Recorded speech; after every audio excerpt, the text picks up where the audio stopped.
In a moment, you'll hear James Stewart as the Sick Shooter, just one of the many fine programs brought to you Sundays on NBC. Later this evening, listen to the NBC Star Playhouse with Leatrice Joy and Jeffrey Lynn. Here, Meet the Press, America's #1 news-making program. And be sure to keep tuned for the dramatic story of communism in America on Last Man Out. A wonderful lineup of great programs, all of them heard only on NBC. James Stewart as the Sick Shooter.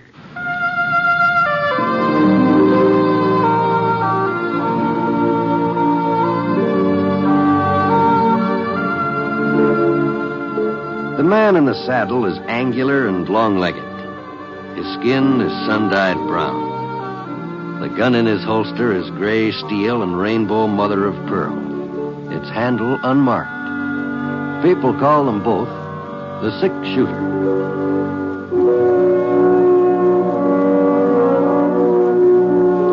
The NBC Radio Network presents James Stewart as the Sick Shooter, a transcribed series of radio dramas based on the life of Britt Ponzett, the Texas plainsman who wandered through the Western Territories, leaving behind a trail of still-remembered legends.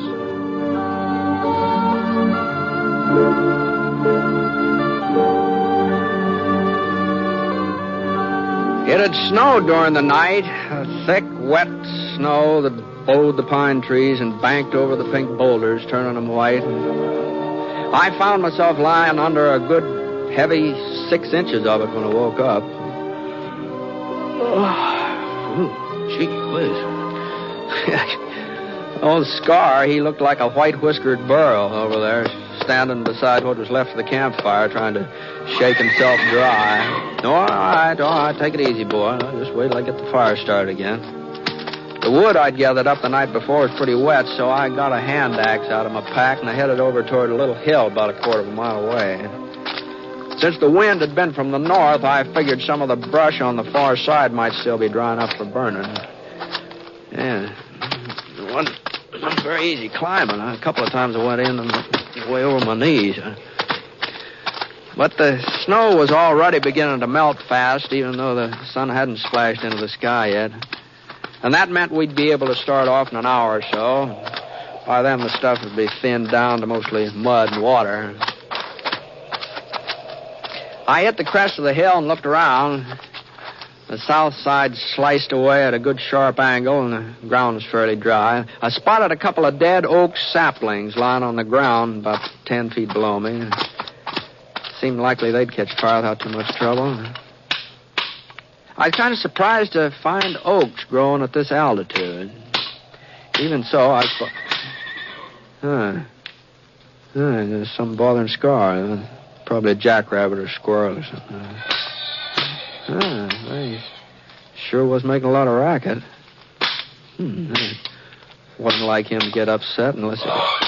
Well, that wasn't a jackrabbit. That was a whole lot more than that. I dropped my axe and I climbed back to the top of the hill as fast as I could climb. The sun was inching over the rim of Spooner Range, and at first the reflection off the snow blinded me.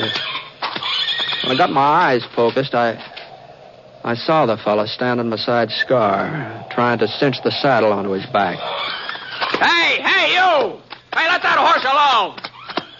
He looked up, and for a minute he just stood there as though he didn't know exactly what to do next. Then he jerked the leather tight and he put his foot in the stirrup. Scar wasn't being very helpful, but it didn't keep the fellow from mounting up.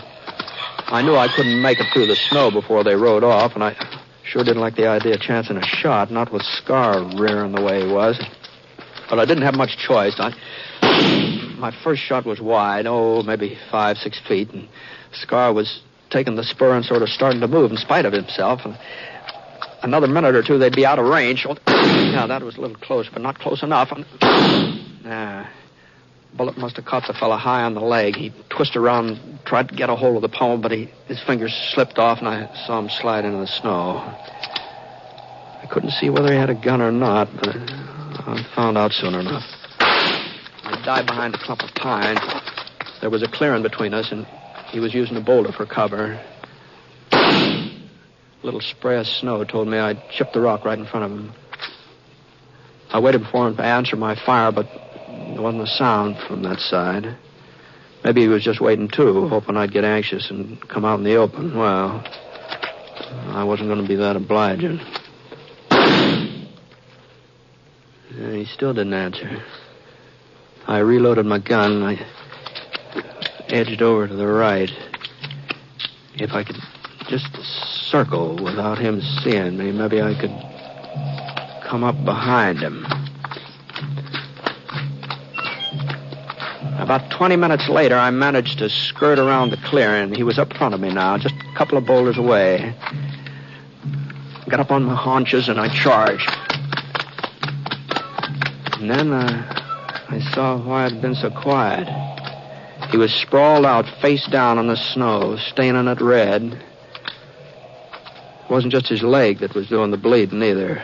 There was a bullet hole in the small of his back, and the piece of cloth fastened over it had come loose.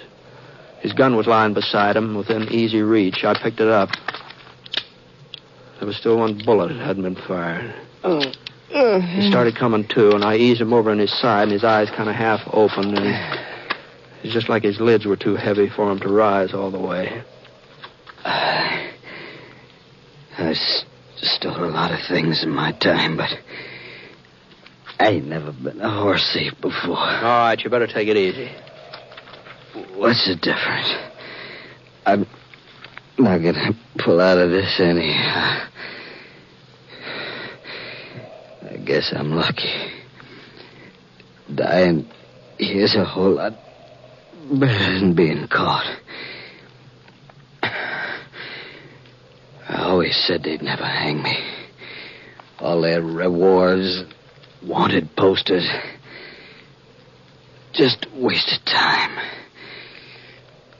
I told them they'd never hang Ace Tressler. Tressler? You heard of me, ain't you? Yeah.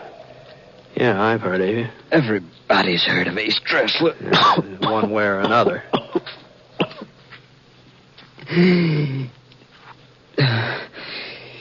Too bad it wasn't your shot that did it, mister. You could collect a mighty fancy reward. About $3,000 it must total up to. And that's not counting yesterday. Yesterday? Stage depot. Over to Sunset. Fell in charge. He didn't like the idea of being held up. That's how I got this bullet in my back. Oh? But I took care of him. He won't be shooting nobody else. You killed Sam Fletcher? I don't know his name, mister. You don't expect a fella to know the names of all the men he shoots, do you? How'd you get out here without a horse? It was a good 20 miles from Sunset. I had my pony till just a couple of hours ago. All that snow coming down, he sort of missed his foot. Hurt himself bad. I'd say. I sure hated having to put him out of his misery. He was a fine horse. Best I have owned. It's a rotten shame. Man having to kill a horse like that. Yeah. That's the only reason I tried to take yours. I had to have some kind of mount. There's a posse on my trail. I ain't never stole a horse before, mister. I ain't no horse thief. Well, you think you can hang on if I heist you onto the saddle? What for? Well, you need a doctor. Scar can carry us both. Only doctors in Sunset. That's right. I'd never make it that far. Can't you see I'd never make it that far? Well, you can try. No, I'm not going back there. We might run into posse along that way. Yeah, we might. He'd string me up, even though there was tie and string me up. And I swore that nobody'd hang me. I swore. All right, turn over on your face here. I'll put that bandage back on. Listen, mister, you can't let them hang me. I'll be dead anyway. Just a few hours. You can stay here until... And then you can take me back. You can say you done it. Collect a reward for yourself. $3,000, miss. All right, come on, turn over. As long as I'm... And anyhow, let me die out here. Why do you want to give me... Lynch me? Nobody's going to lynch you, Tressler. Give me your word. Yeah. You won't let me down, mister. I swore that they'd never hang Ace Tressler.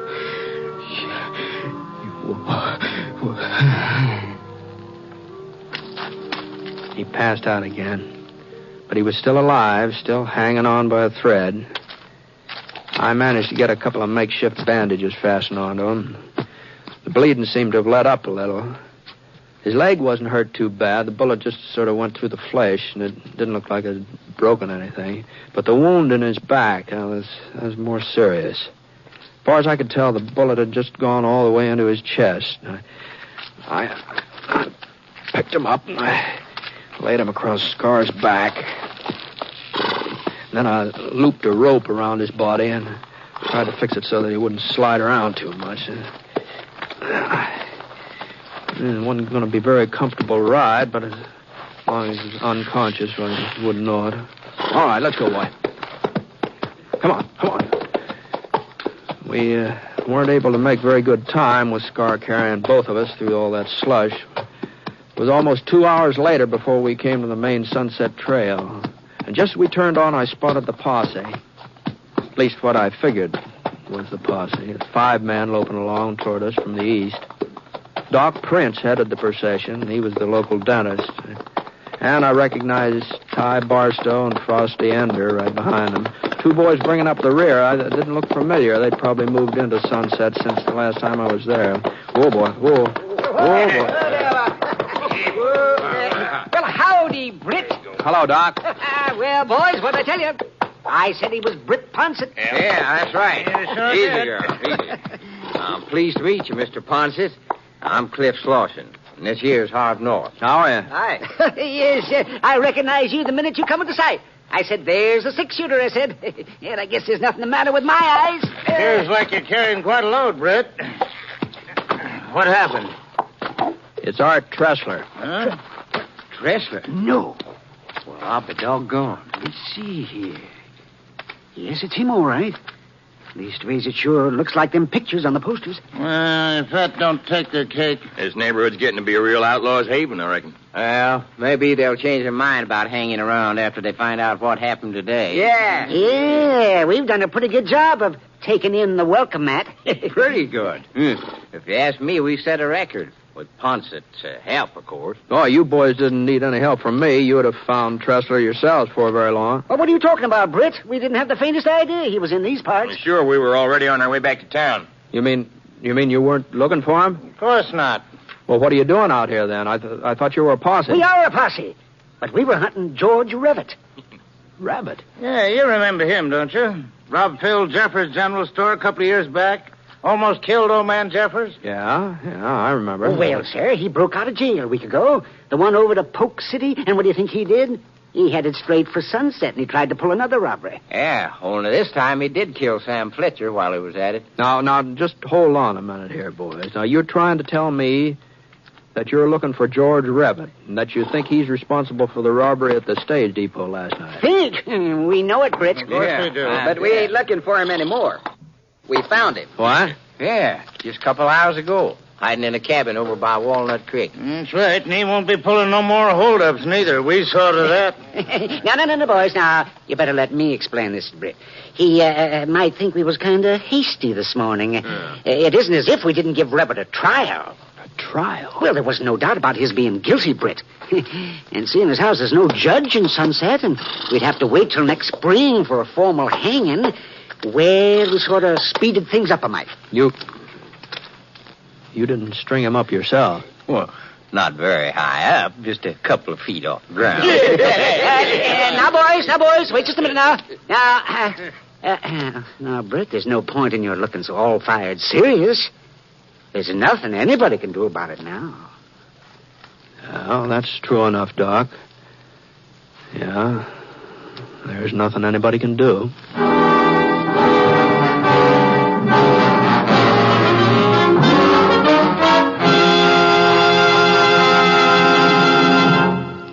We'll return to James Stewart as the six-shooter in just a moment. Now, hear this. Within the next 20 seconds, a fire will break out somewhere in the United States. Lives may be lost, property damaged, homes or buildings destroyed. There are 4,600 fires in America every day of the year. They kill 11,000 persons and disfigure or severely burn thousands more. The unfortunate part of this picture is that most of these fires could be avoided. For example, 90% of all fires that start in the home can be traced to human carelessness. By obeying a few simple rules of fire prevention from now on, you and I can protect our homes and our families from this devastating menace. Rule 1 is, don't smoke in bed or discard lighted cigarettes carelessly. Rule 2, go through your house and clean out old newspapers, magazines, and other inflammable debris. Rule 3, promptly repair defective wiring as soon as you notice it. Fire won't wait until tomorrow. Rule 4, use only those cleaning fluids which will not burn. And last but not least, be careful with matches. Keep them out of the reach of small children. Remember, it doesn't pay to gamble with fire. The odds are against you every time.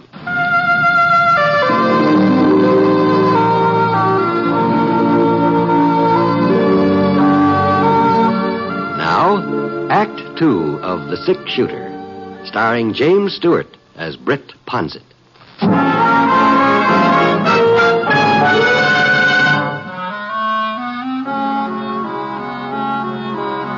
Well, I just didn't know what to say.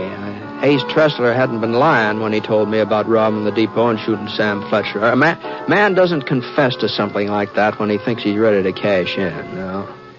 And as for George Rabbit, he caused folks trouble ever since he was a kid. He'd been mixed up in all sorts of gunfights, too, fights that usually ended up with somebody else dying.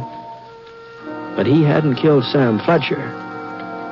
That's one thing he hadn't done. Well, looks like Tressler's still with us. Yeah. Well, I'd better get moving. Well, you want us to take him into town for you, Britt? That's a good idea. No, thanks. You see, I gave him my word that he was going to a medical doctor. I don't get you. You see, he was afraid he might be lynched. Well, we ain't got no grudge against Tressler, Britt.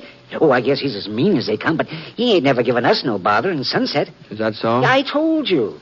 We didn't even know he was in these parts. Well, I guess you should have known it, Doc. Huh? He's the man who shot Sam Fletcher. What's that? Oh, I know what you're up to, Britt. You're just joshing us. You're trying to make us feel like we've done something wrong and take care of George Ribbit. Yeah. Well, all I'm saying is that Tressler told me he's held up the stage depot last night and he killed the fellow in charge. You ain't serious. I'm about as serious as I can be. Oh, but, Britt, that don't make sense. Why, it had to be Ribbit. What made you so sure? Well, we knew he broke jail. And somebody said they thought they seen him in town yesterday. Now, let me see who. Oh, it was Johnny Silks, I think. Yeah, and we picked up his trail not far from the depot. Well, he led right to that cabin on Walnut Creek where we found him. He admit the robbery and the shooting? Well, you don't expect a man to admit a thing like that when he knows there's a rope waiting for him. Of course. Yeah. Well, I'll see you. Oh, no, wait. Now, hold on now, Britt. You're wrong about this. Why, you just gotta be wrong. You think I'm lying, Doc? No, of course not, Britt, but everything pointed to Revitt. Well, maybe Tressler was just making that up, what he told you. Well, how did he find out about the robbery, then? Well, Now, Britt, you know we wouldn't have done anything if we weren't certain in our own minds that we were right. Why, you know that. It's possible we made a mistake. Well, I'm not saying that we did, but it is possible. No? Even if we did, Revitt deserved hanging. He's deserved it for a long time. Yeah. Yes, that's what I'm getting at. We didn't do any harm, Britt. Not really. You didn't, huh? Oh, of course not. But if you were to tell folks about this, well, They might not see it our way. They might figure that we took too much on ourselves. So you won't say anything, will you? Well, all I'm doing is taking Tressler into town. Whatever he says after he gets there, that's up to him. Well, I know, We but I don't don't need know. to worry about Tressler. He ain't going to say nothing. Huh? Well, take a look. Yeah, he was dying. Wasn't any doubt about that. I cut the rope that was holding him on the scar's back and carried him over to a dry space just off the trail. And just before I could put him down, he gave a little shudder, and I felt the life ease out of his body. Well, he'd been right about one thing. Nobody would ever hang Ace Tressler. Yes, that saves your trip into Sunset, eh, Brett? Well, I was heading for there anyway, Frosty. Oh? As long as I've come this far, I might as well go the rest of the way. Well, I don't... Now, look here, Britt. Ace is dead. Yeah? Well, then don't you see that there's nobody to say whether he was the one who killed Sam Fletcher or not? Nobody but Britt. That's right. Now, suppose we did go off half-cocked. Suppose we were kind of hasty with Revitt.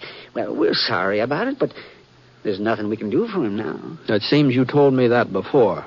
Well, it's the truth, ain't it? Sure. Well, then what would you gain by getting us into hot water? Letting people know that we kind of overstepped the mark? Is that what you call it? Overstepping the mark? Well, it'd be different if Revitt was innocent.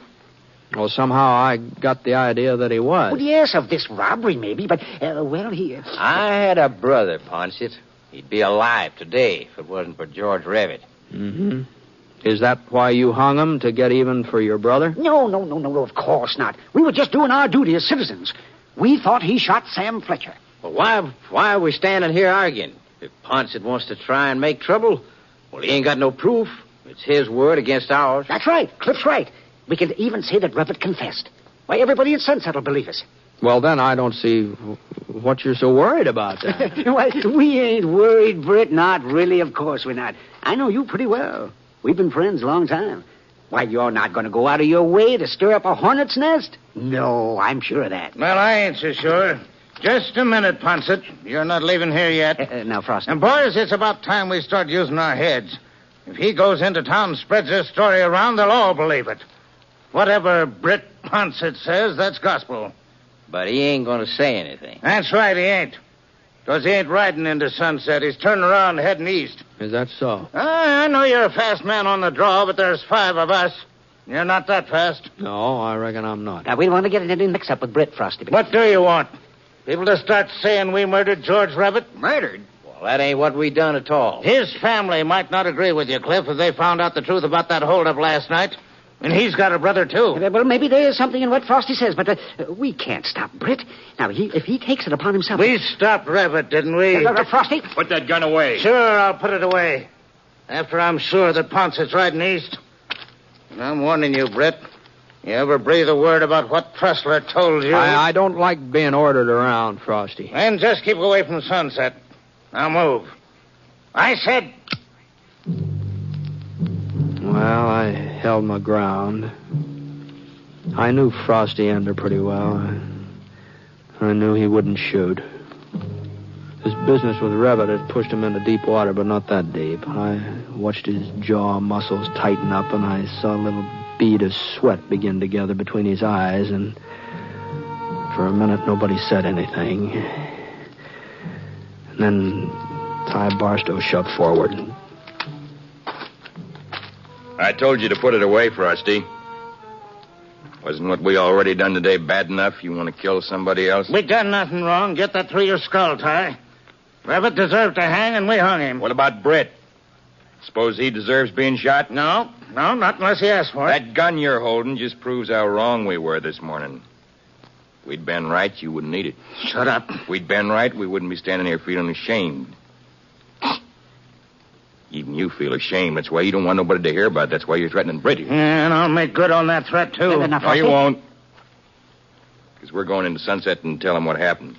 We're going to take our medicine. You gone loco? And it ain't just because Revitt didn't kill Sam Fletcher, even if he had. Well, he still wouldn't have been right.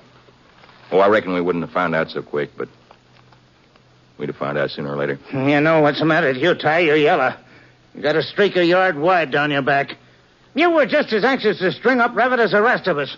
Things didn't turn out the way you figured. Yeah, that's true enough. Yellow, that's what you are, clear through. You've got the gun, Frosty. You can stop me if you want to. Doc, you coming along? Yeah. Cliff, Harv. Okay. Sure. Hey, you crazy fools, we didn't do nothing wrong. What's the matter with you? Hey, why can't you see that? Frosty kept on yelling until they were almost out of sight. And then he turned and shook his head like he couldn't figure out what had happened. I picked up Tressler's body and I laid it across Scar's back. And Frosty swung around and stared at me. If it hadn't been for you, folks would have said we'd done fine. Nobody would have known about Tressler. Why'd you have to meet up with him today? Why? Because it snowed last night and his pony stumbled and he needed another horse. That ain't no reason. No, maybe not, Frosty. Maybe not. You coming into town? Yeah. Let's go.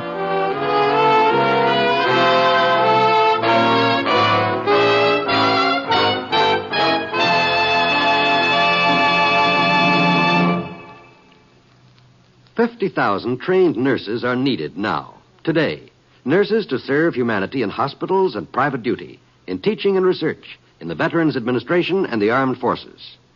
And although a nurse's training means a thorough professional education at far less expense than 4 years of university, it offers a curriculum which includes such fascinating studies as psychology, sociology, and chemistry. And upon graduation, the student becomes a registered nurse and in some schools obtains a Bachelor of Science degree as well.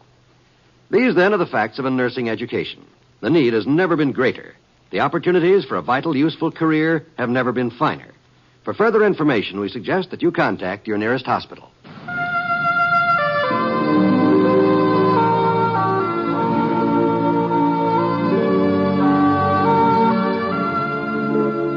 The Six Shooter is a transcribed NBC Radio Network production in association with Review Productions. It is based on a character created by Frank Burt and is written by him. Mr. Stewart may currently be seen in the Universal International picture The Glenn Miller Story. Others in the cast were Robert Griffin, Harry Bartell, Lamont Johnson, Howard McNear, and Forrest Lewis. Special music for this program was by Basil Adlam. The entire production is under the direction of Jack Johnstone. All characters and incidents were fictitious, and any resemblance to actual characters or incidents is purely coincidental. Oh, by the way, you'll be interested in knowing that the Six Shooter has been chosen for broadcast to our men overseas through the facilities of the Armed Forces Radio Services. This is John Wall speaking.